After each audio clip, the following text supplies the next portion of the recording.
I'm Josh Cooperman, and this is Convo by Design, episode 500. 500.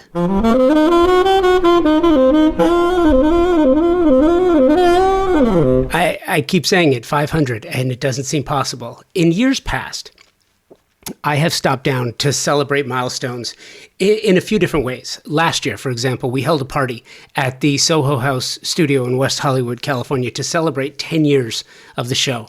It was amazing. I had friends there that have been on the show, friends that I hadn't seen since before the pandemic. It was amazing. It was so great. Loved it.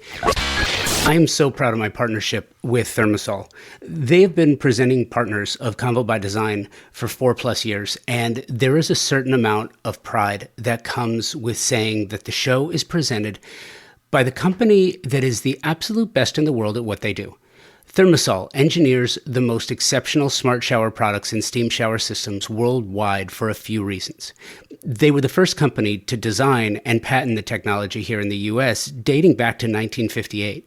Thermosol, a US-based manufacturer in Round Rock, Texas, employs an engineering team that designs, tests, and continuously refines the product. Their quality control team tests every single steam generator before it departs the factory. Who else does that?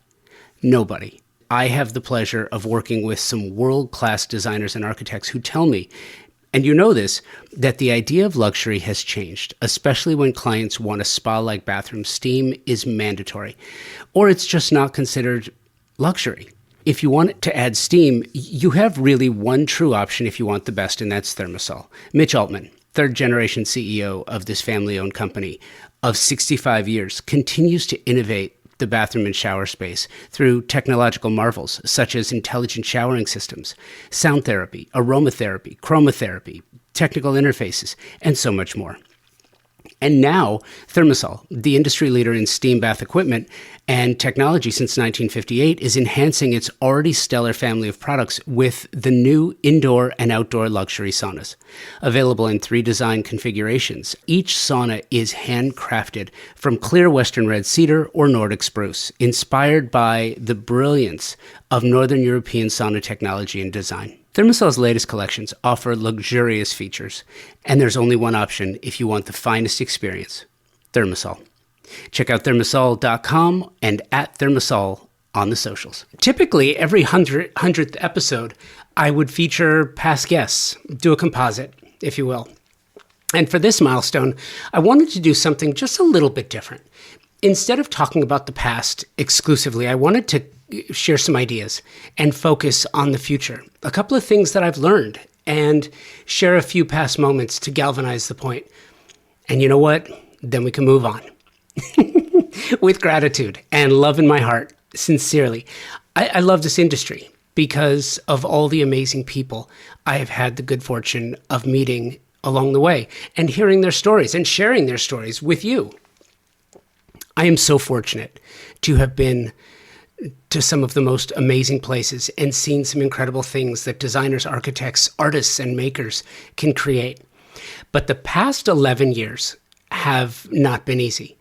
It hasn't been all fun and games. Our industry is one of the most diverse and rapidly changing of any industry I can imagine, short of artificial intelligence and the engineering community on the tech side. Short of that, though, I mean, changes from a business and operations standpoint to just how the work is done. And I have some bad news for those hoping that the changes will slow up or stop. It's not going to happen. It's just not. The foot is on the gas and changes are going to keep on coming.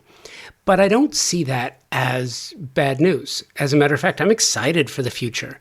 Before you can properly prepare for changes, though, you must be aware of what's coming. Mark Twain is credited with the quote, "History doesn't repeat itself, but it often rhymes." And that's true. And to me, that means, and for our conversation here, it means that if you look at how our industry is evolving, you will see marks and identifiers from the past reemerging in new and unique ways. products being used differently, ideas being reimagined, and previously unthinkable technological advancements solving for past and new challenges. It's pretty exciting if you think about it. At the same time, there will be past issues that continue to rear their ugly heads.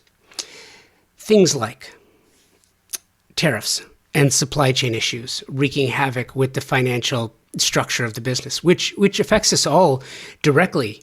Of course, it also depends on which public officials are in any given office at any given time. Hint, hint, nod, nod. You know exactly what I'm talking about. But aside from the obvious, and I mean, listen, it's 2024. We're in an election year. And aside from the obvious, let's not forget that prior to the pandemic, there was an issue with tariffs that was crazy. It raised everybody's prices exponentially all at once. This is right before the pandemic, and it created issues. Then on top of that, you had supply chain issues, which still haven't completely unkinked. And there are other, look, I mean, the Red Sea from the Israel-Gaza conflict and the Houthis, attacking ships in the Red Sea, which means that supply chain routes have to change. Well, that costs money. And your sofa is still going to be lost somewhere, or it's just going to take longer to get here. Then you've got the Port of Baltimore with the Francis Key Bridge coming down. That's going to create more issues. And my point is, it's not if changes are going to happen, it's when changes happen and how we deal with that. So, we talked a lot about that over the past couple of years. Something else that has also come up again, this issue of editorial credit, attribution, the idea that people can just kind of say things without crediting who was working on a project or whose photo this is or whose project this is, in addition to outright IP theft and knockoffs. Why does that matter so much? Well, it does matter. And we're going to talk about that a little bit. Tearing down landmarks and historical buildings. Who cares? Well, you know what? There's a lot of people that care. But there are some people that care about buildings that aren't necessarily worthy of saving, but they're old. Old does not make something worthy of saving. So we have to continue having these conversations. As part of that, I want to share with you a portion of my conversation, not my conversation, but the episode that had to do with the 1001 North Roxbury issue. That was 1000 North Roxbury in Beverly Hills. The property was purchased for close to $50 million just to knock it down. And this was a project that was on a list to be saved as architecturally significant. Didn't matter. You're going to hear what that sounded like right after this. As a busy professional designer, you know how important it is to find the right partnerships. Partnerships that allow you to specify the right products for every project. Professionals like you don't just have time to sit around and waste, right? So let me tell you about one of my partnerships. Pacific Sales is here to serve you with expert, knowledgeable, and non-commissioned professionals to help you specify the right product for all your projects. Non-commissioned. That means their only incentive is your satisfaction. Pacific Sales Kitchen and Home, a Best Buy company, has just that, with over 60 years of service in Southern California. Pacific Sales is your destination for exploration, advice, and inspiration. And you will find all your favorite brands, like Monogram, and their commitment to providing exceptional products, starting with materials. Monogram sources commercial-grade stainless steel on their refrigerators, unscratchable sapphire glass on their cooktop knobs, durable marine-grade bearings on their dishwasher racks. Monogram takes inspiration from the leading-edge materials used in the high-end automotive and aeronautics industry to provide you with lasting beauty and exceptional quality. The beauty is backed by the same level of attention to performance, which is why Monogram appliances are trusted and sought after by chefs all over the country. Chain-driven French oven doors that can be opened with one hand, and an industry-exclusive hearth oven that allows for all-electric indoor brick oven-style cooking without the need for external ventilation. These are just a few of the things that make Monogram so special.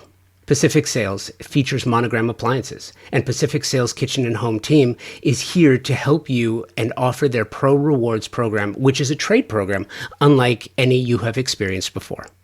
And here's the cherry on top: access. Access to exclusive builder trade incentives from top brands like Monogram. Visit a Pacific Sales showroom today to learn how you can unlock additional savings and benefits. Don't miss out on the opportunity to work with the best of the best. Visit Pacific Sales Kitchen and Home today and elevate your projects to new heights.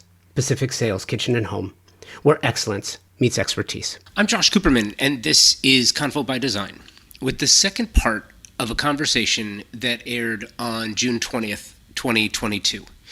It aired a day in advance of a Beverly Hills City Council meeting that was set to determine the correct or incorrect issuance of a certificate of ineligibility, and ultimately what would lead to the future of this property located at on one of the most famous residential streets in the world. And depending on which side of the issue you reside, it did or did not end well.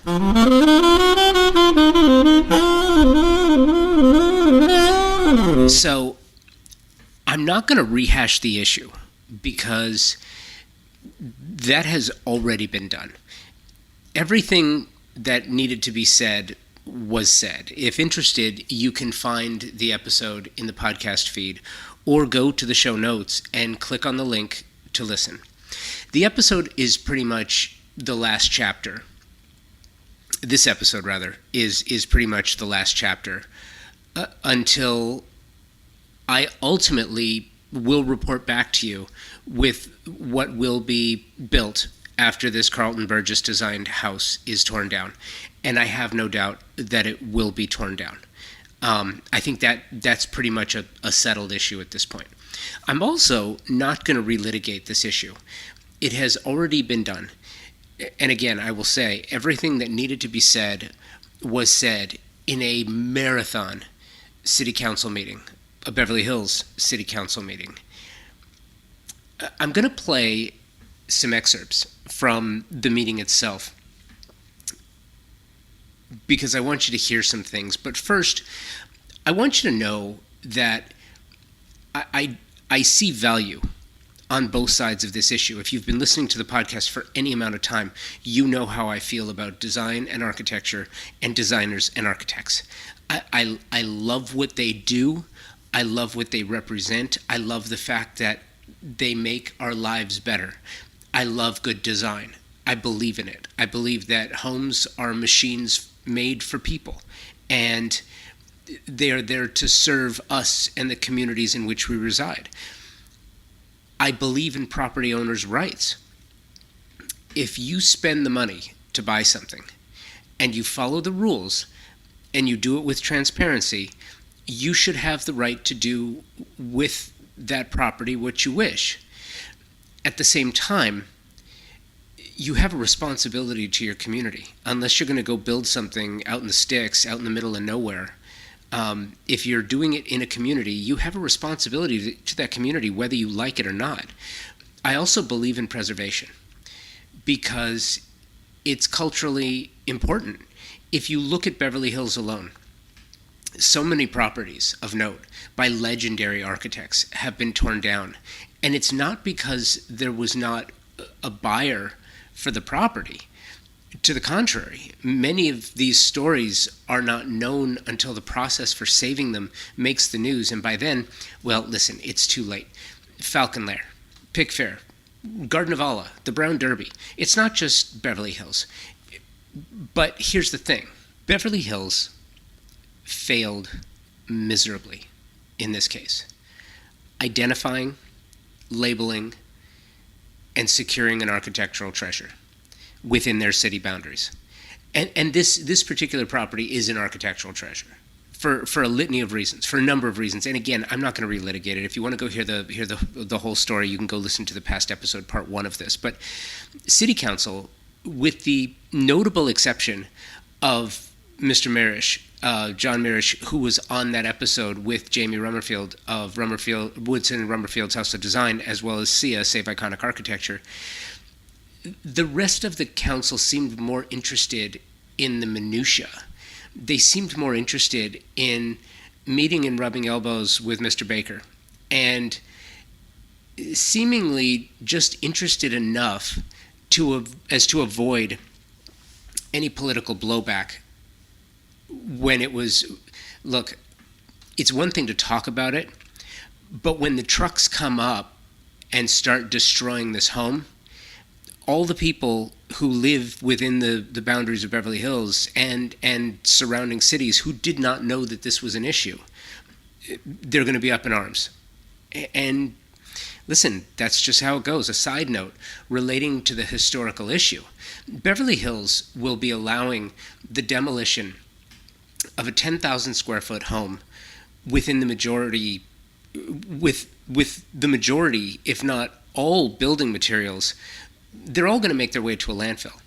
The environmental impact alone is significant. And again, is it really in the best interest of the community? There are so many issues to unpack here, and unfortunately we can't unpack them all, but what's important to note is 1001 North Roxbury Drive is not a teardown and was not a property that someone would just buy for the dirt to rebuild a dream home. This property has been lovingly maintained.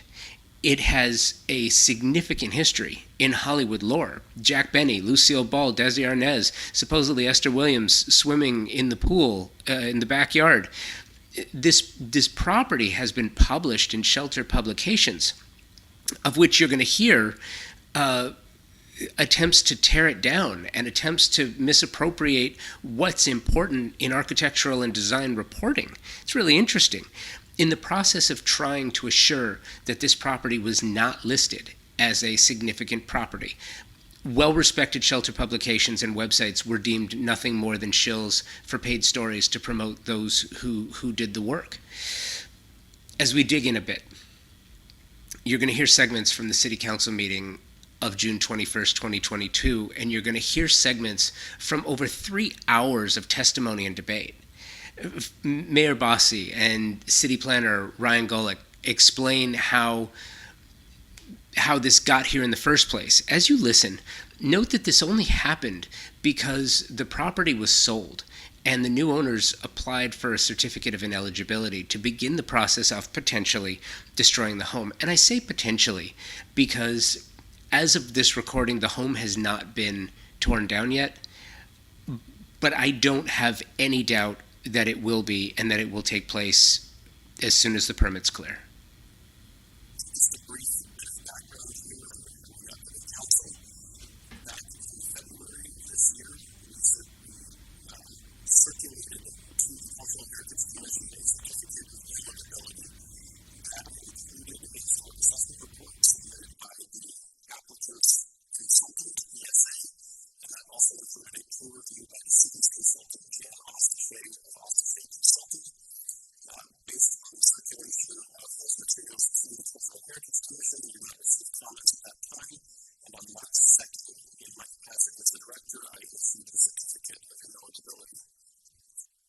Subsequent to the issuance of the certificate, Councilmember Mears requested that the certificate be brought forward to the City Council for discussion about whether to call the item up for a review by the Council, and on March 15th, the City Council held a discussion about whether to call the item up.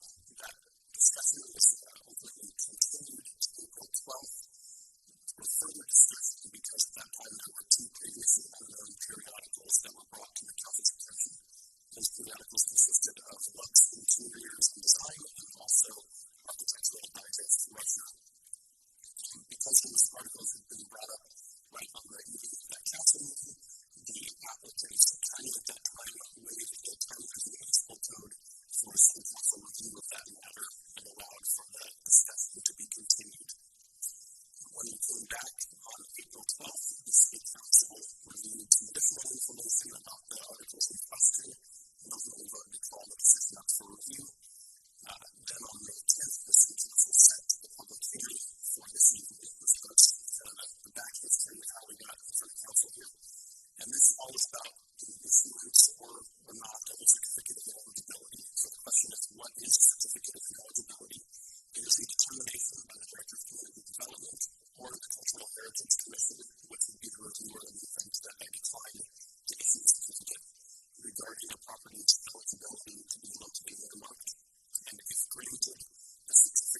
bars the city from initiating landmark designation proceedings for a period of 7 years. And while the certificate is in effect, a property cannot be listed on the local inventory of historic properties or subject to the provisions of the municipal code pertaining to designated or eligible resources. I'm sure we'll probably hear some more discussion about this tonight, but the purpose of the certificate of eligibility was to offer greater certainty to property owners as to the status of their properties and really create a more streamlined process for getting that more conclusive certainty on what the status of their home is. So that's how we got here. Benjamin Hanlon of Latham and Watkins, a law firm, now explains in detail, and by the way, masterfully, lays the groundwork, a roadmap really, for obtaining a certificate of ineligibility, regardless of who the architect was, regardless of what the structure is, regardless of any of the other criteria that the Beverly Hills City Council has laid out, doesn't matter. Benjamin Hanlon of Latham and Watkins did a clinical takedown of city process, and it was masterful, and you're going to hear him, and I'm going to play it for you because as you listen to him, it was an incredible performance. And I'm not saying that sarcastically. I mean it. He did his job. But before I play it for you, I think it's important for you to know, I don't really care if this home is torn down or not. And hear me out, because the reason is very simple. I don't live in Beverly Hills. I don't drive by this home on my way to work or dropping off the kids at school. I don't walk my dog by this home. I don't see it in any way, shape, or form, and because of that, this does not affect my life, and so it does not materially affect me if this home is torn down. Another erected, large gates installed. Look, if the new owners want to revive the Sheik's house in Beverly Hills, it still doesn't affect me personally. That's on one side. Knowing that this particular property is being destroyed, that is sad to me. But again, I don't live there. I am not part of this community. But it does affect the community of Beverly Hills, and it directly affects those who live, work, and visit. It's offensive, though, to hear the manipulation of facts and the minimization of significance.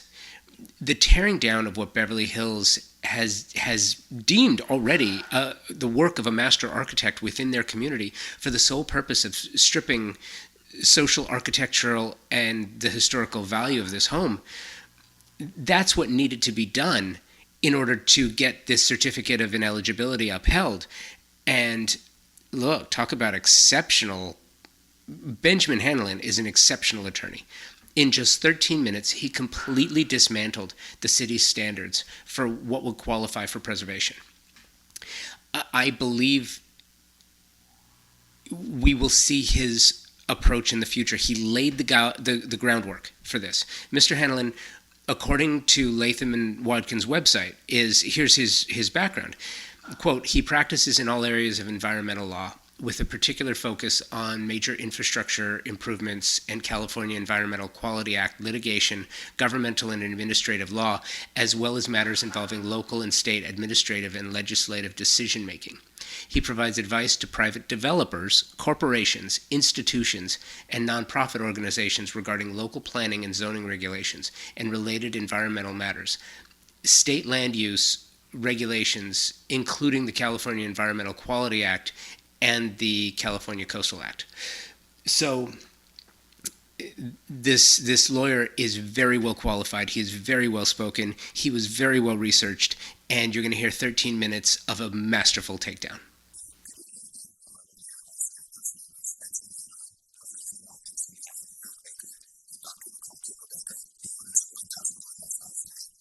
We appreciate the time that you and staff have put into this matter. This process has been lengthy, has been long enough a 30-day period to accept. Despite this, we've learned no more about the house than we knew when we started 18 months ago. And code standards have been fairly and evenly applied, and the city's expert and staff continue to support.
property is currently tenant, and the owner has not proposed any money.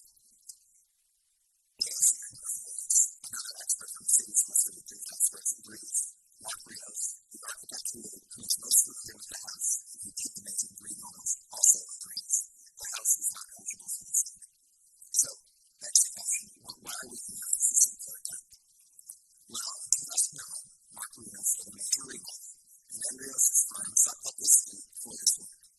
Some now suggest that these photographs of the furnishings and remodel qualify the house as an exceptional work by a master architect. Respectfully, that is not correct. The code has clear and objective standards for what is an exceptional work by a master architect. The house does not meet them. This was the whole point in 2015, clear and objective standards. So, exceptional work by a master architect. There's two components. The ordinance defines both. If this briefly touch on what a master architect is, the code defines master architect as an architect of widely recognized greatness in the field of architecture whose individual genius influenced his or her age. Falcon Grace, the homeless builder, is on the city's list of master architects. Police submit his counter-real master architect. In 2014, the city's expert recommended removing Burgess from the list. Why? Well, he wasn't a licensed architect. He never won any awards. There are no scholarly works on him, and his work was never a subject of any articles. He was a developer. One of the articles before you tonight even describes the house as being built by, quote, an unknown local architect. Respectfully, Mr. Burgess was not an architect of widely recognized greatness whose individual genius influenced his action. That said, we recognize Burgess was technically on the list, but we thought this context was important as you consider the other factors. So, turning to exceptional work, you just saw this definition. There's a lot here. I'm not going to go through it. It's exact and contains multiple components. All of these need to be satisfied. First, though, exceptional work has to be a remarkably superior example of architectural work that has been recognized as such by members of the architectural community. So there's two parts to this standard. First, the house must be a remarkably superior example of architectural work. Second, the architectural community has recognized it as such. Let's take the first part. The house must be a remarkably superior example of architectural work. In 2015, this standard was described as demonstrably exceptional work.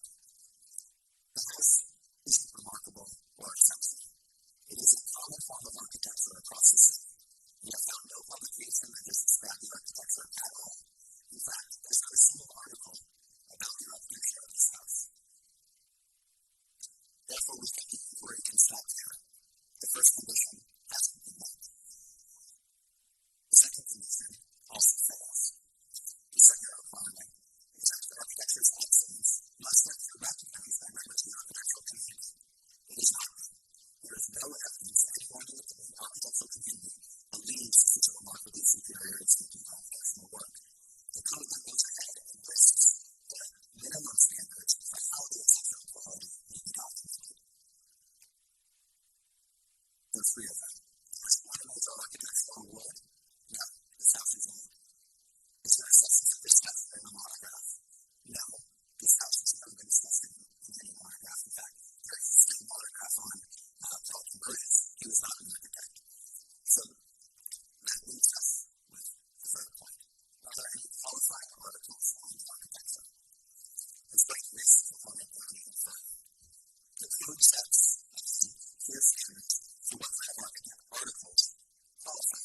First, it must include a substantive discussion about the architecture or photographically depicted the architecture. Second, it must be a qualified publication. It's treatise or a trade magazine or a qualifying work.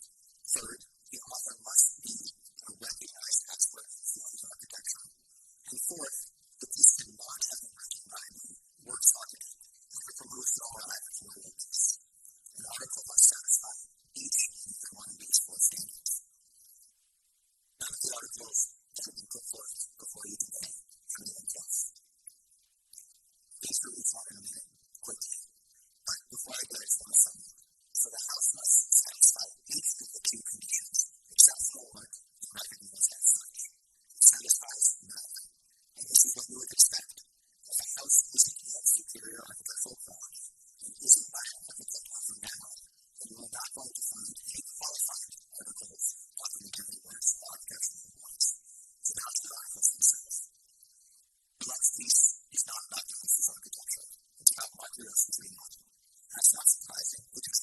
Mark Rios is now placed with the district of Northern Florida. And as Mr. Rios indicated, he made major changes to the house. In Mr. Rios' entire treaty, he talked about changes to building mass, doors, window, roof changes. He removed entire additions and added new homes. There's no meaningful discussion of the architecture in the last article. The piece is about Rios' interior redesign of the house and landscaping and Mr. Bonnett's furniture. There are applications. One single picture shown here shows a portion of the front of the house, the front door really. The two others show the interior, the furniture, and the landscaping. There's virtually no mention of the architecture, not a word about Regency Revival style, not a word about its builder purchase. What is discussed is the modernized kitchen, rebuilding bathrooms, adding large flares on the second floor. A passing partial picture of the facade is not a photographic depiction of the home's architecture. This time and close is seen to assess the discussion of anything remotely connected to the house's architecture. The next piece is also not authored by a large expert in the field of architecture. This, frankly, isn't surprising. Let's see interior designer is about interior design, not architecture. And just lastly, the article attributes the house to the wrong decade. It was built in 1942, not the 1930s as the architecture, as the Lux Times piece said. Like the Lux piece, the Russia and the Game piece is all about Mark-Rios' remodel and David Newman's design choices. Again, we have a classic image of a slice of home's exterior facade, and again, the piece is about the decor and design choices. Entitled House and Sound in the 1960s, there's not a single mention of Burns, the builder. There is not a single mention of the home's architecture, and the home's architecture is not photographically depicted. AD Russia piece simply does not qualify as documentation of the home's architecture. The other pieces follow the same pattern. They're about Mark-Rios' work, Mr. Bonnett's furniture, and repeat the same mistake about when the house was built. As noted, the author of the AD Russia piece recycled his work in a book called The Iconic Interior, 1900 to the Present.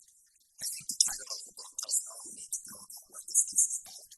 The photos show the interior furnishings and the front door. Again, no discussion of the architecture. The tutorial does not meet the code's documentation standards. More of the same with his next work about interior design. The top image of the facade, reference to Mark-Rios, and many interior shots. Nothing about the architecture, nothing about the architect. Lastly, some photos from the online website First Games. It's an online marketplace selling high-end furniture, jewelry, and fine art. So I don't think it's an article or a publication. It's a promotional blog. But even if it were, it doesn't keep it off the blog. Careful exterior shot, and again, this is a shot from the interior. So, it's obvious to me, at least as an attorney, why all the experts that reviewed the articles concluded that none of them meet the clear standards. But to further confirm their conclusions, we asked Ms. Leslie Heyman what she thought. Ms. Heyman is an architectural historian with incredible expertise and over 45 years of experience in the field, including having co-authored the series, the Beverly Hills Historic Resources Survey, that was done in the mid-80s. Ms. Heyman is on the list of approved cultural resource experts. Frankly, her reputation is unrivaled. We received Ms. Heyman's report late yesterday afternoon, and we have copies of it for you here. Ms. Heyman reviewed the articles discussed here tonight. She concluded that, quote, the publications do not satisfy the intent of landmark criteria on D2 to justify the claim of exceptional work of Carlton Burgess. And why not? Because neither the architecture nor its motor as essentially discussed, the focus is the recent renovation and interior design work. The builder Carlton Burgess is never mentioned. No information suggests the authors are acknowledged experts in the field of architecture. They appear to be generalists. Ms. Heyman, like the 300 experts in her staff, have it exactly right. The articles do not meet the code standard or intent, such as to justify the claim of exceptional work. So, that was incredibly impressive. Next up are the words of architect Mark Rios. Here's what he had to say. I would very much like to be with you person tonight, but I'm at the annual AIA meeting of architects in Chicago. I'm here tonight on my own behalf, not as a representative of any client. I'd like to discuss the potential historic status of 1001 Roxbury Drive, which I understand you are discussing tonight. I've had a very long history with the property. I've had the unique opportunity to work with two separate owners, David Burnett and subsequently Lisa and John Scrader, for a full remodel of the property. All the articles that have been presented tonight were about my work on the property. I hope all of you know from our past work in development that I'm an avid supporter of architectural and historic preservation. I can strongly list historic buildings we've helped preserve and restore within the city, and we're going to continue to work and protect and add to the city's important architectural resources. When we started working on this property almost 15 years ago, my office did our own research and found there was nothing significant about the original house architecture, and realized it was a typical LA house which had really just evolved over time based on its owners without any original architectural position or pedigree. We worked at that time to edit, to modify, to change, to delete, to clean up both the exterior and the interior of the house to give it a sense of completeness, balance, and order and symmetry. We accomplished our goal of giving the house dignity where it may not have originally existed. We also spent significant effort looking at the site during the remodel. The result of which, I believe, may also contribute to a misconception that this is an historic property. The prominent, highly visible front and side landscape is fully edited and simplified to create an illusion of stately grandeur and elegance. And I think we succeeded. Lex Magazine, Architectural Digest, and all the other pieces were documentation and celebration of the interiors and decoration, and especially of David Burnett's unique signature collection. No commentary or validation of any part of the architecture.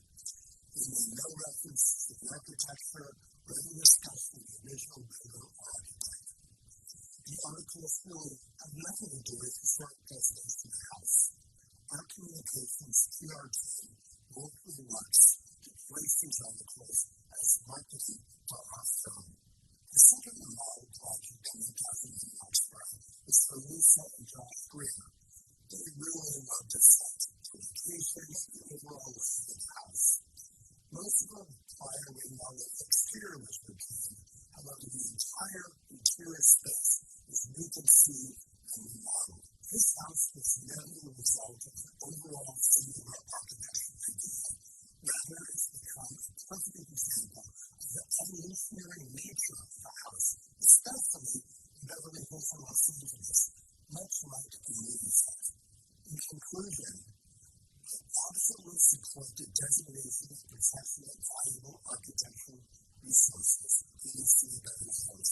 But 1001 Roxbury is not moving. Thank you very much. Quote, providing dignity where it might not have otherwise existed, end quote. Mr. Rios talked about, quote, our communications PR team worked with Lux to place these articles as marketing for our firm, end quote.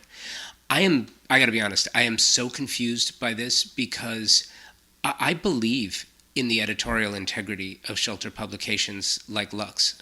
I think what he said is insulting to them, to their editorial staff, and to their editorial team. And if I were them, I would be disturbed by that, to think that the only reason something was published is because they sent a letter to the editorial team through their internal PR communications team promoting a work.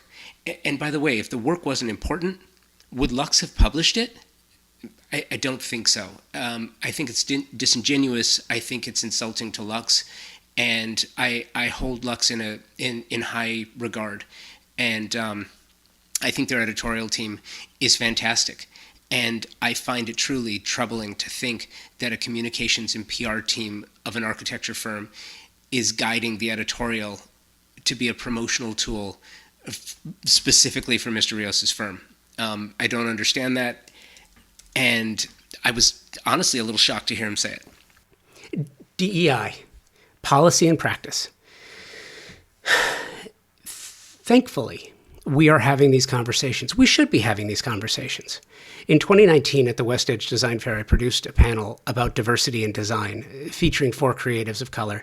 It was not the first time I had conversations with creatives of color. It will not be the last time. Different backgrounds, ideas, or even differences in thought. I cast that program in June or July of 2019. It was held in October of 2019 and published in June of 2020, shortly after the murder of George Floyd, which ignited a powder keg in this country. It started a conversation about race and equity and fairness. Change is not a bad thing. Without change, one becomes stagnant. Societies cease to innovate and develop. It's the death of society. And change needs to happen. Change is good. Change is also uncomfortable. I got a huge response to that episode. I've had many such conversations, but sometimes, something I have not shared with you was the DEI policy I have for Convo by Design was established in 2019. It is in place to this day, and it is a guiding principle on how I operate and run this show. I believe in providing a space for new voices as well as established. To be completely frank with you, that has at times been a real challenge. Inviting someone to come on the show now is pretty simple, because if invited guests are not already familiar with the show, most if not all are, a simple search provides everything they would need to understand what I do. It was not the case back in the early years of the podcast. Most people to whom I reach out know the show, and I cannot think of anyone I have invited that has declined. But there is a certain level of suspicion with some creatives of color who have been invited on the show. It took me a while to understand it, and I think it's worth sharing. Ron Woodson, who was on that original panel in 2019, later said to me that after that episode was published, he began receiving numerous media requests to talk about the very same subject of race and inclusion in design. And while he was obviously a willing participant in the conversation, he didn't want that to be all people asked him about. And I think it's fair to say there was and still is the concern of tokenism and a patronizing approach to inclusion in the design industry. But I also think that having these conversations is important. And I do long for the day when people don't say things like, here are the best Black designers, or here are the best Asian designers, or here are the best female architects you need to know. There are just great designers and amazing architects you need to know. And many of them are Black, and many of them are Asian, and many of them are women. And I long for the day when those qualifiers aren't needed. They're just automatically included because of the remarkable work that they do. And I believe that that day is coming. I do, because we're having the conversations, the hard conversations that lead to that type of change. It's not here. I don't know if it's close, but I do know that it's coming for those very reasons. My reason for pointing this out is simple. I think that when you separate creatives by gender or race or sexual orientation, you minimize their contributions. I would like to see the conversation continue to evolve. This is a portion from my conversation in 2019 with Bridget Coulter, Brigham Jane, Ron Woodson, and Brian Pinkett. And we're going to get to that right after this. Man, I love this. I have a new sponsored partner on the show that I want to introduce you to if you're not already familiar with them. If you are a specifying designer, architect, landscape architect, or savvy design enthusiast, if you have heard about the quiet luxury movement, this idea of crafting a lifestyle around understated elegance, simplicity, and sophistication. There's more to it than that. And I will add uncomplicated living. Isn't that what we all strive for? I am extremely happy. I'm really thrilled to share a company that embodies all of this, utilizing proprietary technology and a focus on sustainability in their stunningly beautiful products. It's TimberTech. TimberTech is the premium decking company delivering multi-tonal, color blending, and natural wood textures in a product that is virtually indistinguishable from a natural wood product. What does this mean? It means it's everything wood should be. A beautiful look that blends seamlessly with a well-designed space, providing years of enjoyment and performs the way you want it to. No splintering, fading, peeling, cracking, or rotting. I had a wood deck at our Manhattan Beach home, and I gotta tell you, it was exasperating every year doing the random board flip, taking out nails, resetting them, restaining them. It was a complete pain. It was complicated, and I didn't look forward to it. I wish I had TimberTech, because TimberTech is not only uncomplicated, it's beautiful. It comes in over 20 finish options and 9 collections, and 85% of the material is recycled. This is premium decking for your next project. Learn more and specify it for your next design project. TimberTech on the socials or timbertech.com, where you can find a retailer near you, as well as a number of tools to create, design, order samples, and get the expert help you may need. TimberTech is uncomplicated luxury and performs. It's your choice for your next deck project. Welcome, everyone. We are very excited to be here today, and it's important for us to have this conversation because each and every one of us has come to this place in a different path, and we want to share that with you, and we also want to share some concerns that we have about what's going on in the world today with regard to design and diversity. One thing that we'd love to do is to have your participation. So first question, are there any designers or architects out there? Anyone? Anyone? Yes? Okay, we're going to be pointing to all of you guys first. No, I'm just kidding. Thank you for being here. We want this to be informative for you and to be able to answer questions and have a discussion that's interesting to you. So we're not going to wait till the end to say, do you have questions? We'd like to open it up right now, right away, and see what's on your mind and as regard to diversity and design, okay? So we're going to start there. Do you guys want to say anything else before we get this thing going? I might hit up some of my friends in the audience. You guys know who you are. Yeah. I just would say I want to thank you guys for coming to listen to this panel, because it is a conversation that sometimes can be uncomfortable, and I really appreciate Josh.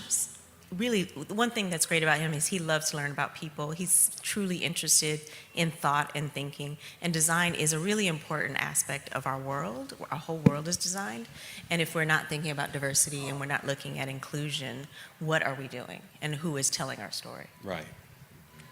And diversity across the board. I'm going to start with experience here. I've been a designer for 20 plus years, even though I'm only 26. And my background just in life in general, I hate it when people say, oh, I don't see color. But I grew up in a house, my father was a jazz musician, and we had every nationality, color running in and out of our house. And I was fortunate at a very young age to be able to, my father was in a trio that worked at Doris Duke's house for her personal parties. And so as a kid, I would run up and down the halls of her house. And when my mother was pregnant with me, she bought me my first christening outfit because she liked my dad so much. And so from a very early age, I was exposed to this grandeur of life and design that I thought, everybody sort of lived that way or had that kind of lifestyle. And it wasn't until, being around other family members that I saw, okay, there is a disparity on how a lot of different people live. And my parents had to rein me in because I could be a little bratty sometimes, thinking, this is the way of the world, and it wasn't. And so I was fortunate enough to have that background growing up. And so when I started design, it was my own style. I didn't look at it as I'm an African American man who is in design. I've never had an issue, I don't think, that I know of, being African American in the design world. However, I've seen and noticed clearly, especially when I started, there weren't a lot of African American men. There were more women, and there are more now, thank goodness. But and not even just African American, just people of color in general. And I didn't see color. I'm going back to that first mantra that I mentioned, and I think my story is very broad stroke, that I've enjoyed interior design, and I've tried to be inclusive of all nationalities and try to bring this consciousness of diversity to my work. And so I'm hoping, that I can share that. I've never talked about that in a setting like this, because I'm looking out in the audience at friends that I have here, and that subject just never comes up. They like me because I'm Ron, and they like me because I'm talented at what I do, and I'm a good person. But at the same time, this subject needs to be pushed. We need to have more of a conscious effort to see a broader stroke than one perspective. I know that might have been long, but That's perfect.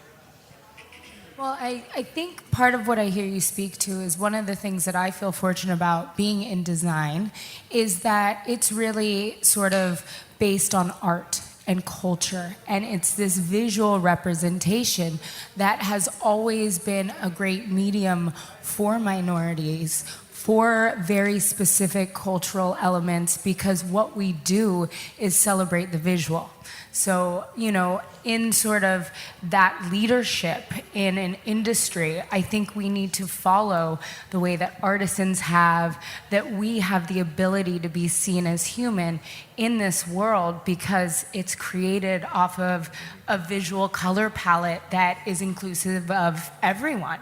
So if we can't have this conversation, who can? And so thank you, and I feel blessed to be here, and it isn't something we have to talk about a lot, and I think that is one of the positives, but I appreciate this panel and being a part of it. There's a level of comfort that we give to our clients and the people that we're dealing with to, one, let them know that we're capable of doing what we are capable of doing without the color or without the background or baggage that some people might bring. Fortunately for us, the people that are attracted to us, they don't necessarily see that color. right. And the people who are here, I would imagine, are interested in having this conversation because they want to have more of this conversation so that it spreads throughout the country, right, and the world. So I think, obviously, in this day and age, with what's going on with our president and the political scene, we need to have more conversations about it. And it's going to be up to us and people like you, Josh, who produce these events, to really bring it to the forefront. And I think to the young lady's point is that idea that it should infiltrate everything. It's a diverse world we live in, but there is this sense of exclusivity. And in my mind, that's broken down by media, by perception, by social media, and what we put out there. And I know I've been approached for projects to do a cover on a magazine, or somebody looking at a project, and I've been told things where I've seen something similar, and sometimes there's a resistance, or there's a story that they want to tell that you don't fit, and then there's other stories where they want to tell that you fit, but not just fitting you in the diversity story, but just treating you like a designer. And my experience, I've been doing design for 15 years, and I have that experience of, I'm a multicultural Black woman, and I've traveled, and I've been very lucky. And like what Ron said, is your background and your story, and all of that filters who you are as an artist. And I've been lucky to grow up in this craftsman home in Berkeley, and come down to Southern California, live in Africa, in London, and I've lived around the world. And that filter, it informs my work. And I think that the people who hire me or who are drawn to my work feel this global collected thing, this flavor and texture that they want, and that's part of them. They're traveled. And I don't think we have the color conversation, although I'm very I'm who I am, and I'm very proud, and I think it makes me better at what I do. And I think that conversation of not seeing color is uncomfortable to me, because I actually want you to see my color, and I'm proud of it, and it's part of me, just like you want me to see that you're a woman, or if you're very proud of your religion, you're like, this is part of who I am. We listen to our clients, and we want to make sure we're reflecting them as well. Right. I think one misnomer sometimes that people have, and you speak about diversity, is, okay, we've got a panel of all African Americans, and sometimes people will think, oh, they're just gonna want to have African art in the design that they're going to put in my house. Completely not true. And I've talked to some of my Asian counterparts about this subject, and some have said the same thing. It's like, okay, I'm not coming, and I'm not going to be putting all Asian art in your house. But sometimes people have this perception. I've not had it, but it is something that I think sometimes people should take a look at. You can't pigeonhole a group of people who are not the majority that they're going to do and design one particular way. And because clearly, if you look at the breadth of work that I have done over the years, I mean, it's kind of all over the board. But there's a common thread. I mean, I just like good design, and I like glamorous design, and to me that has no face, no color. No, I just like good design, and that's where it ends. And I think that's how it should be looked at. But at the same time, more people of color should have inclusion. And sometimes I think younger African Americans, I mean, because I get people, young designers who have reached out to me for a long time. I'm a mentor to a lot of them. And, some of their stories are varied, and some feel, how can I start? I'm not going to be accepted. And it's like, no, you got to get out there, and your work has got to be what is going to propel you. You can't sit back and say, well, I'm African American, and they're not going to like me, or they're not going to like my designs. You got to push. Mm-hmm. Very good. We had another question over here. Hi. I work more in the commercial space and on the construction side of the design build world, and I will say that it's a bit of a different story in that realm, because when you get into larger firms and in the larger capital projects, very often I get a sense that you do feel that resistance. And certainly intersectional issues of being a black female where you are second guessed quite a bit. So despite having the education and as you progress more and more, the experience in the field. So I do think there are some challenges in which we do have to keep pushing. I think on the residential side, social media has helped leaps and bounds in terms of helping African American designers and other designers of color tell their story and to get more entree into publication space. Because if you look at the history of LA and some of the buildings that have been built in the designs, we have a large gap in that participation of African American architects in building large commercial spaces. And you have to sit back and say, well, why do we have this gap? Why aren't they not, getting those jobs? So interesting to me. Yeah, I think one of the things that I find as a young African American woman is most of my clientele is middle-aged, Caucasian, and male. That's who pays me. That's what I grew my female-based company off of.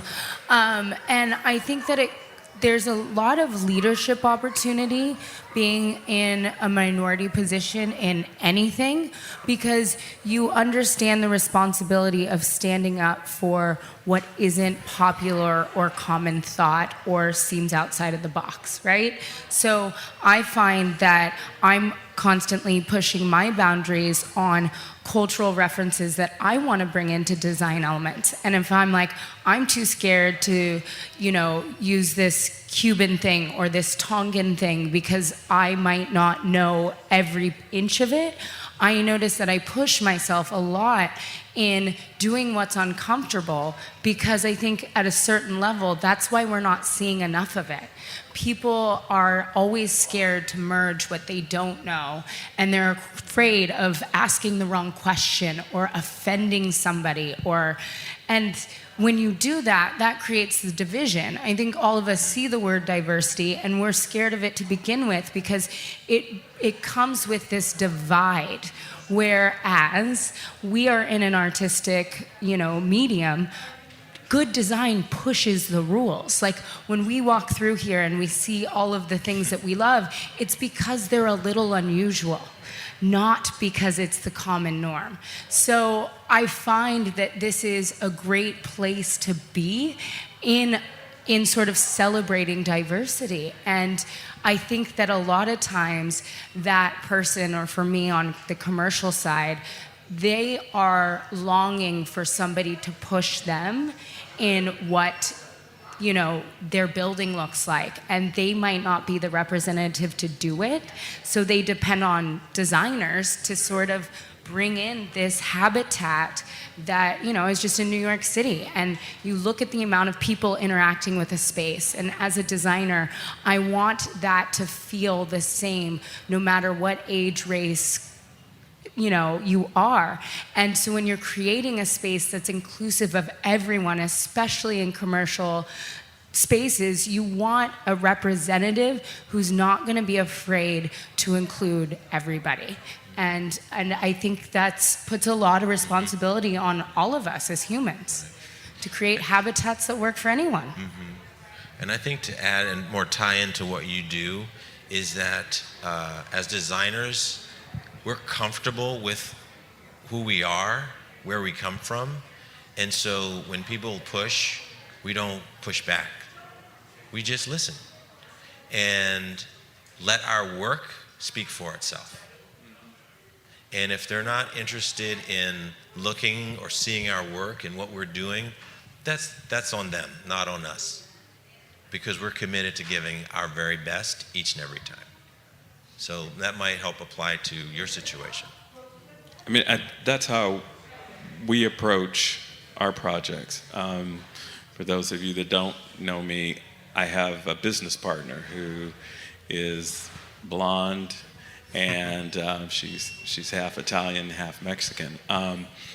And I've seen, far as diversity, I've seen her have more problems, especially with contractors. She's very glamorous, and those that really know her, she wears heels all the time, and she goes on job sites that way. And some of these big burly contractors want to challenge her, and she's not to be messed with. She doesn't play.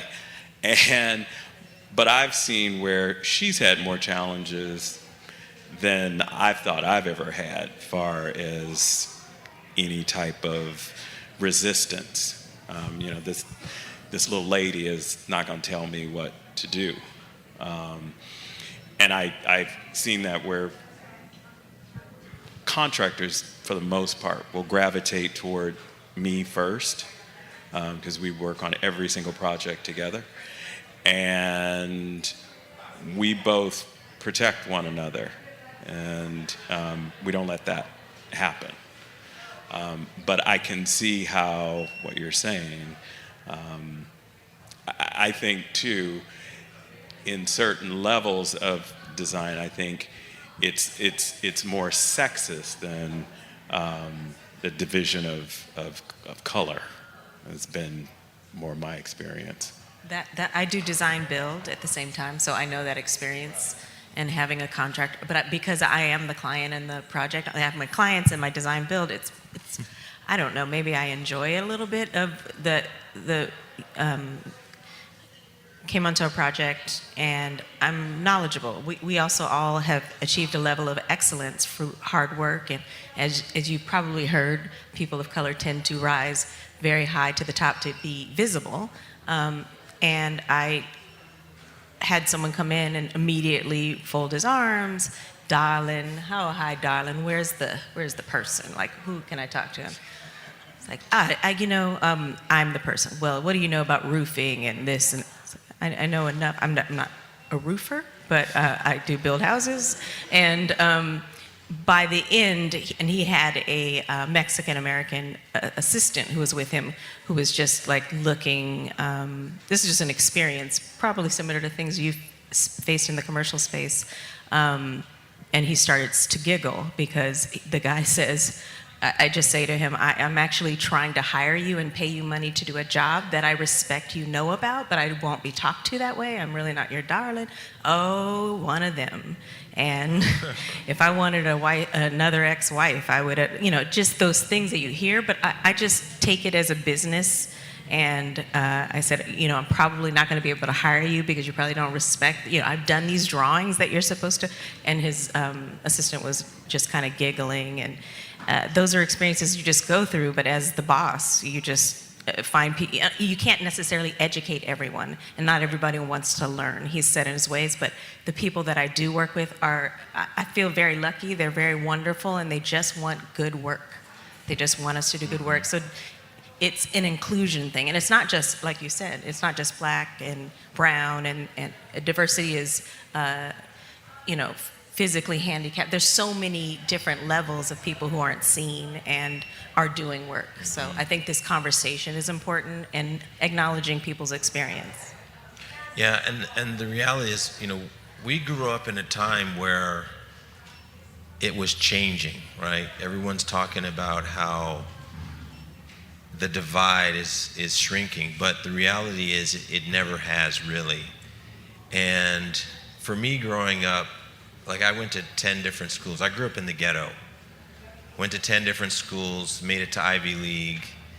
And along the way, I'm sure I didn't see nearly half of what was actually being thrown at me because I couldn't be bothered with it.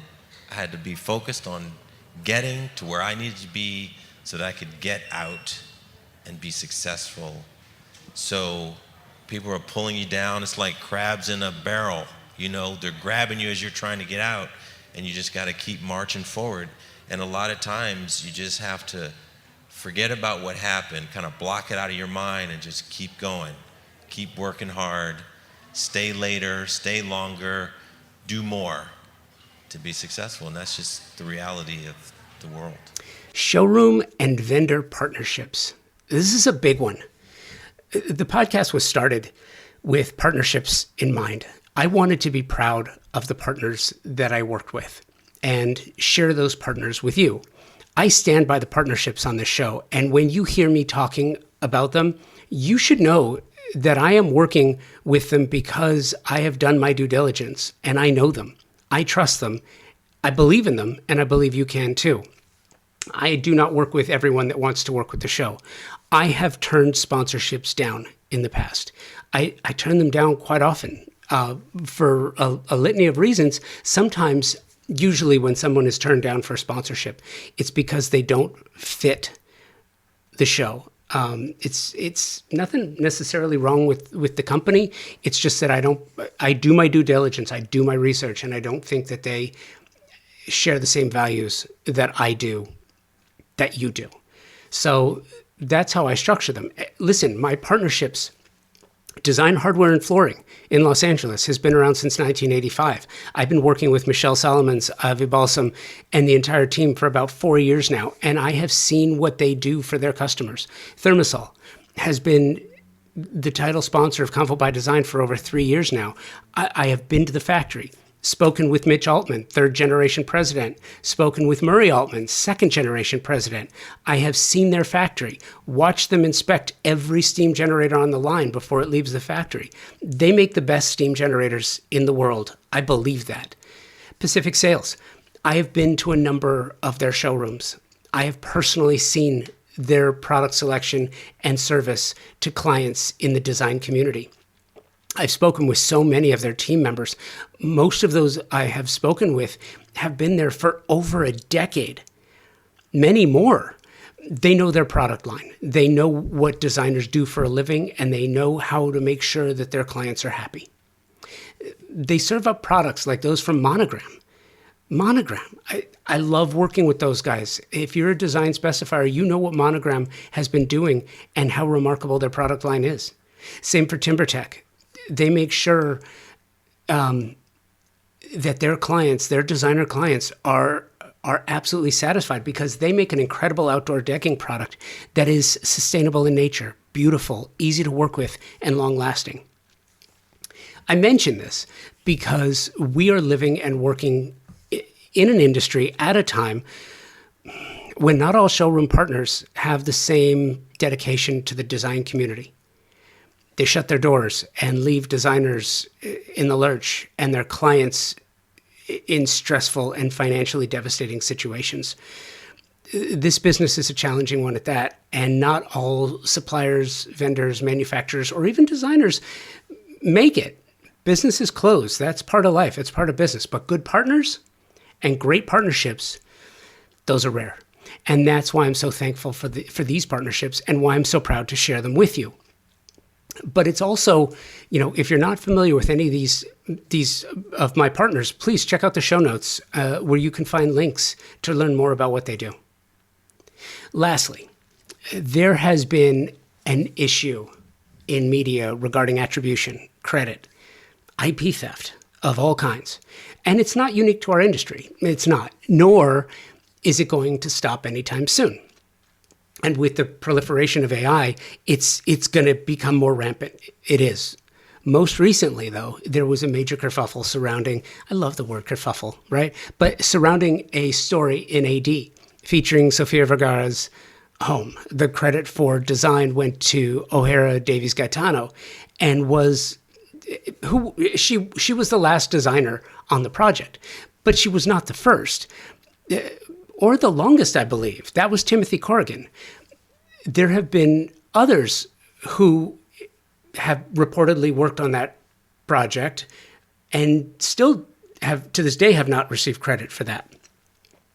To go uncredited for someone's work in our industry, I think is shameful because designers and architects, you are creatives, you are artists. AD and all of the industry media need to do far better. Many years ago, 2017, actually, the West Edge Design Fair, again, I produced and moderated a panel featuring art rep Wendy Posner, designer and showroom owner Gary Gibson, and IP attorney Emil Nicolau. So Emil and I worked together at Playboy Radio, And he is someone, when it came to IP issues, dude knows his stuff. And we talked about many of these very issues. You're going to hear what that sounded like right after this. Design Hardware's newly remodeled showroom is where you will find a gallery-style space with a thoughtful display of products, purposefully positioned to allow unbridled exploration and discovery. High-end faucets, luxury tile, natural stone, wood floors, and bespoke hardware selections are presented in a holistic manner, strategically arranged to stimulate creativity and transition your vision from the conceptual stage to a fully realized space. Conveniently located, free parking available. Stop by to find your inspiration. Collect samples, get expert advice, and tackle everything on your shopping list all in one place. Visit them online at designhardware.com or in the real world, 6053 West 3rd Street in Los Angeles. And I think that that's an area that definitely is becoming much more prevalent, especially with digital and social media, that art is being repurposed in different ways that we weren't used to previously. So now it's really important to be able to protect your intellectual property and all your visual imagery, whether it's, paintings, drawings, sculpture, images that are appearing online, and also product development that may be coming out of it and using those images without your knowledge as an artist. I don't think design and architecture gets it at all. I mean, it's a really interesting area of the law, interior design specifically, architecture slightly different, but the law broadly protects creative ideas that are fixed in sort of a tangible medium. And interior design, plays with functionality as well. And broadly speaking, the law doesn't typically protect functional creations. And so what you find in interior design is a really unique sort of gray area where the law really needs to catch up with the industry. But certainly people should have an interest in controlling their work. I think it's interesting in the design field because we are way behind on certain levels. The fact that an interior isn't really a proprietary property, but if I design certain pieces for that, then that's where the vast difference comes into play. So therefore, a lot of our product that we do for Gibson Studio comes out of those designs. Therefore, we, in turn, protect our proprietary product. And it's very gray. It's hard to pursue. I know there's a handful of people in the industry that have pursued it against people, and you probably know the cases. But I think a lot of people just look the other way. Well, I think going back to Emil and I were having a conversation before we started doing the podcast, and it was about different things that have to do with patent, trademark, or even copywriting. And for example, technical fabrics. If you design a fabric that is a technical fabric or something that's different, that may have a patent on it. While the couch that you may use that on may not have a copyright or trademark, to that particular couch, unless it's, let's say, a BB Italia or, something that's internationally renowned. And different designers may take a concept from a higher product line and repurpose it in another way, but is that something that is trademarked or copyrighted because of what it is? And I don't think that exists currently in that industry. I think the way the laws are set up now, and you can correct me if I'm wrong, the changes you have to make to something is very minor to go from, let's say, a B&B Italia to whatever you want to do in this beach house you're making is minimal, and you can therefore get away with it. And it has nothing to do with it, like you say, the textile that's put on it. But it's done every day. You can thumb through any magazine and say, oh my God, that's B&B Italian. No, it's not. They don't credit it, or it's not really the real product. It's happened over years and years, and I think everyone's become a little complacent. I think we have the internet, we have technology that all of our product can be downloaded. How do I monitor that on a global level, that someone in France downloads one of our consoles, which we've seen happen. We've sold consoles to a purchaser for a hotel in Hong Kong, and then all of a sudden we don't get any orders. Well, what they're doing is the purchasing agent is buying it, they're reproducing it for the hotel on a much different level of price point.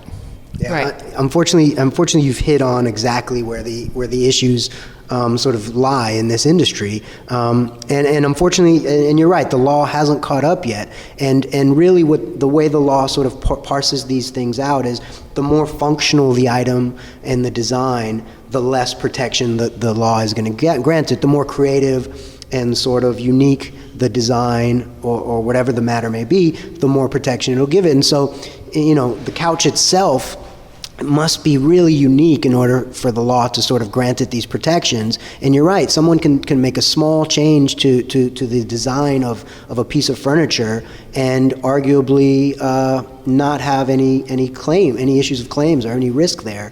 And so I think you hit it on the head, where designers are, the fabrics, that's where the copyright lies, and so that's where your protections lie. But if you're creating these sort of different designs of a functional piece of furniture, it's going to be very difficult to get protections, unfortunately. Well, I think that the bigger issue is that going back to the conversation about this is a global problem. This is not just a national problem or even a regional. This is something that's much broader, and the laws in each country vary as far as the protection of intellectual property.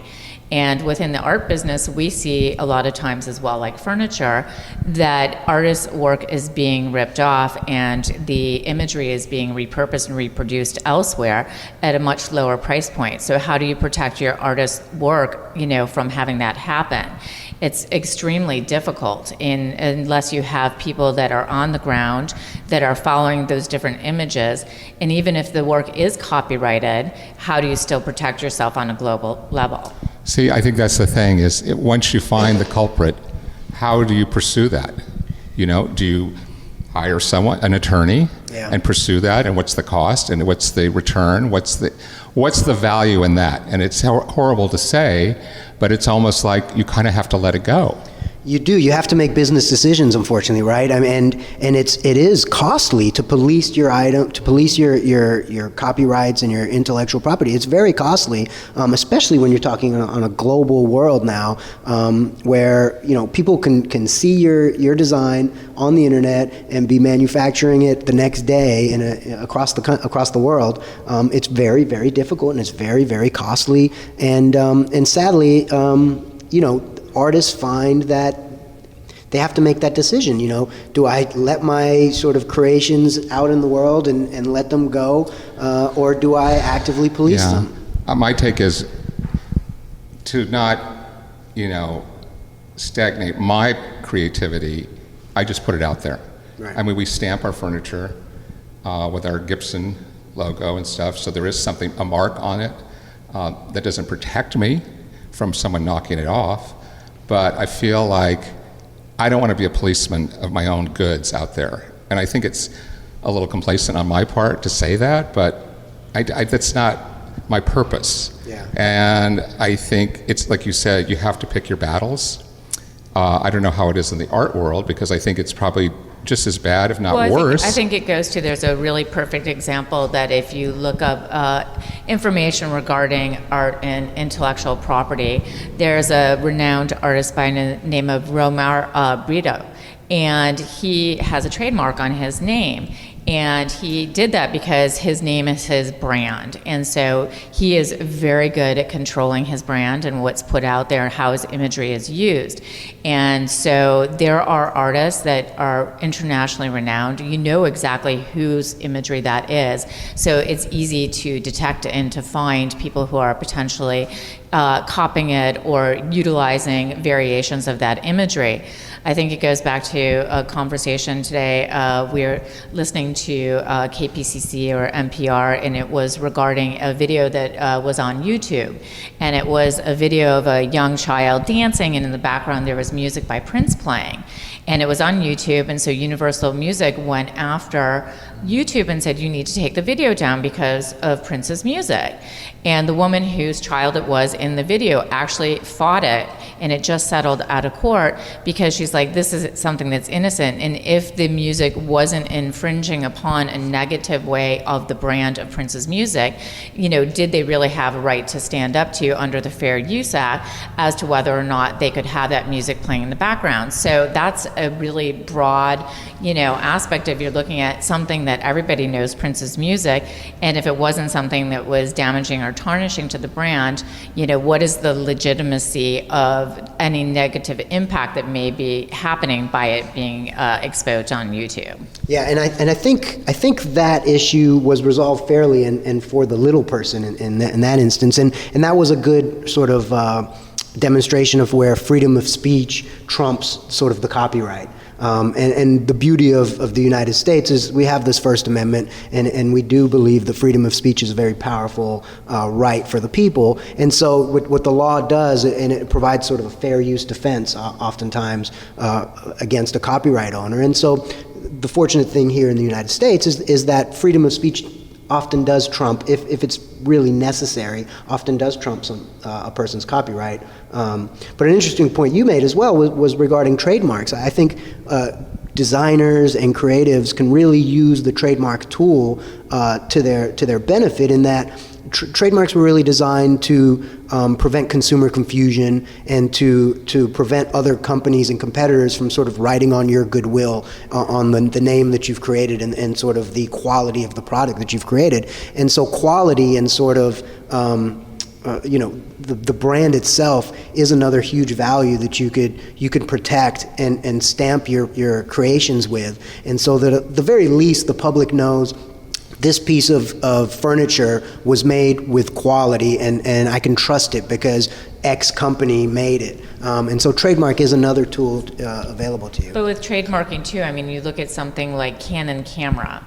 I think that there were issues when Canon camera wanted to trademark their name. They said the word Canon could be trademarked, but not the word camera itself. So that there's, certain limitations too with Absolutely. trademarking as far as how you can really take it, so literally, and when something you can only do one aspect of it, because camera can be lots of different kinds of cameras. Absolutely. Trademark law is a whole interesting sort of section of the law itself, but you're absolutely right. They have sort of categories of different kind of trademarks, and which categories are more protectable over others. Apple's a really interesting one, right? Like Apple computers. If you couldn't use the term Apple for a company that was in the fruit industry, because that was too generic. But Apple computers in the computer business, that's a protectable mark.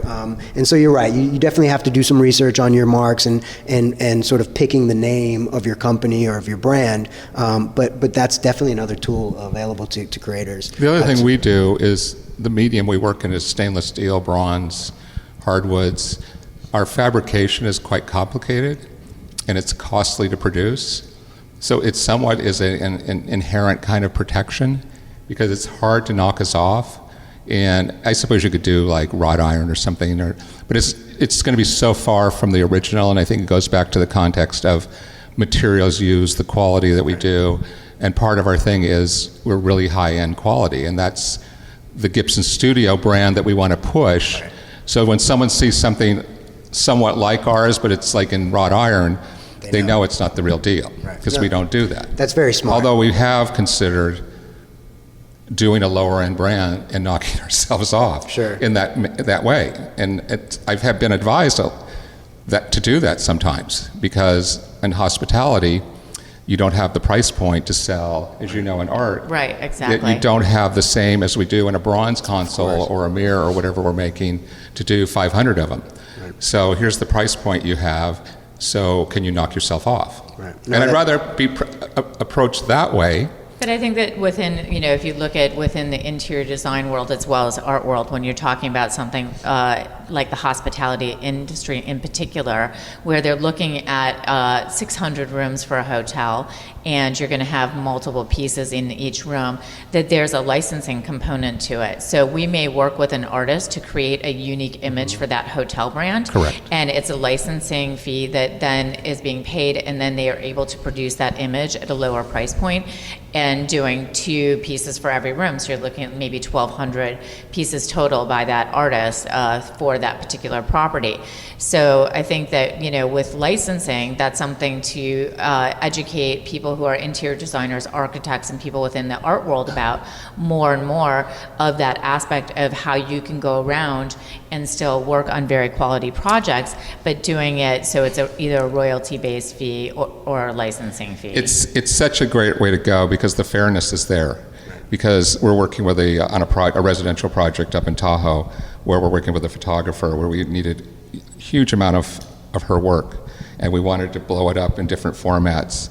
And so we did a licensing agreement with her, and she, we picked 10 images, and she said we showed her what we were going to do with her images, and she was fine. She signed off, and that was the deal. But she gets paid for her work.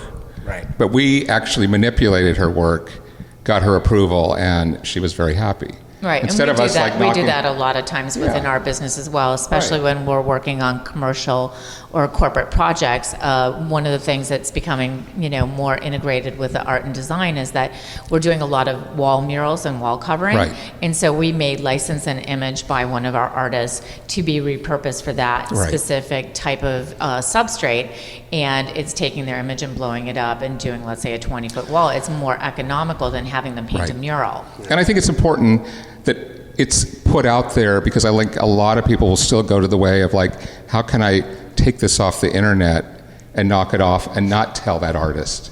And that's just so unfair. terrible. And it's kind of malicious. It's malicious. It's not Yeah. kind of malicious. It is malicious. It's theft. And It's the proprietary part of this whole conversation is it's either my photography, my furniture, whatever, and we should be reimbursed for that. That's right, and we should be reaching out to artists, and this probably Yes. goes back to the original question of why do you want to own the rights to it? It's so that you can control it, right? And so that Right. you can make an agreement. Somebody can reach out and say, hey, I want to use your work. Let's reasonable minds come together and figure out the right way so that I can use your artwork, and I'm not going to offend you. I'm going to make sure that you sort of get compensated for the hard work that you put into this and the brilliance behind it. And so it's a beautiful thing to see parties coming together and making those agreements. But, I've done licensing deals for rugs and textiles before, and, I haven't done it with the furniture, but it's the easiest way and the fairest way for everyone to be taken care of. Right. I think that you probably within the interior design industry see it, that type of work being done more with lighting. As opposed to other kinds of product lighting. There's companies that will take a really high-end lighting fixture, license it, and then produce it more on the mass market production. You do see it with some furniture companies as well. Something like Design Within Reach, where they would take an Ames exactly. chair, and they have gotten the permission to reproduce that Ames chair, Right. still to the specs of what the Ames chair was made, but doing it for more mass market. Right. And I think that going back to the conversation about architecture, is architecture something, and architects, should they be concerned about their intellectual property? And I think that that's something that's extremely valid. Last year I was in Palm Springs, and there was a new house that was built that was by an architect by the name of Al Beadle. And the Beadle House, actually, how it came to fruition in Palm Springs was that an architect was doing a project in Arizona, was going through archives at a library, and came across the plans for this house, and the house had never been built. And he was like, oh my God, I would love to build this house. And so he found out that Mrs. Beadle was still alive and called her, and she thought it was a joke. And he actually was hung up on by her when he called and asked for permission to build this house.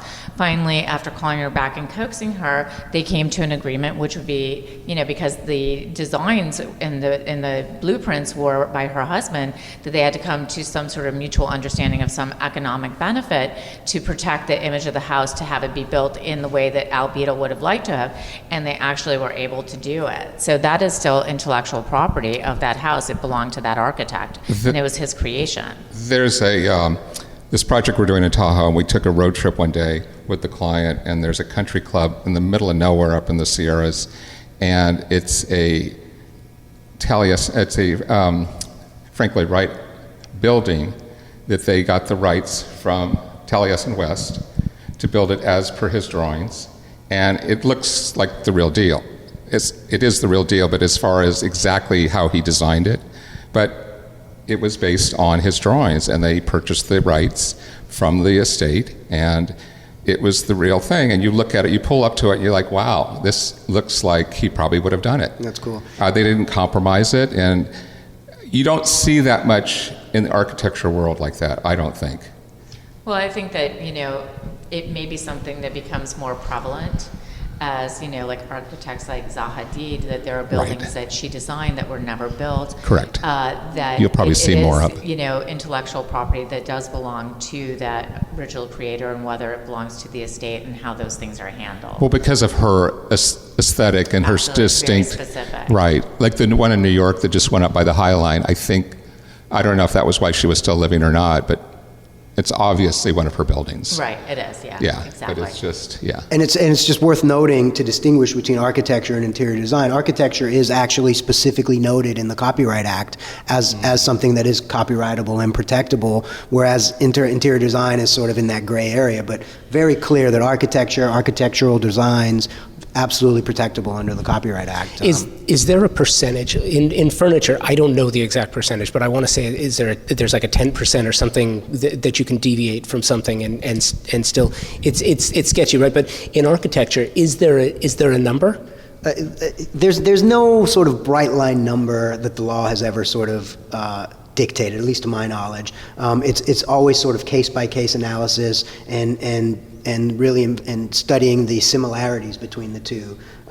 So typically this arises by somebody filing a claim and saying, you copied my architectural design, right? And so then the court will have to look at both and really just study the similarities and see, did you have access to the last design enough so that you could have copied it?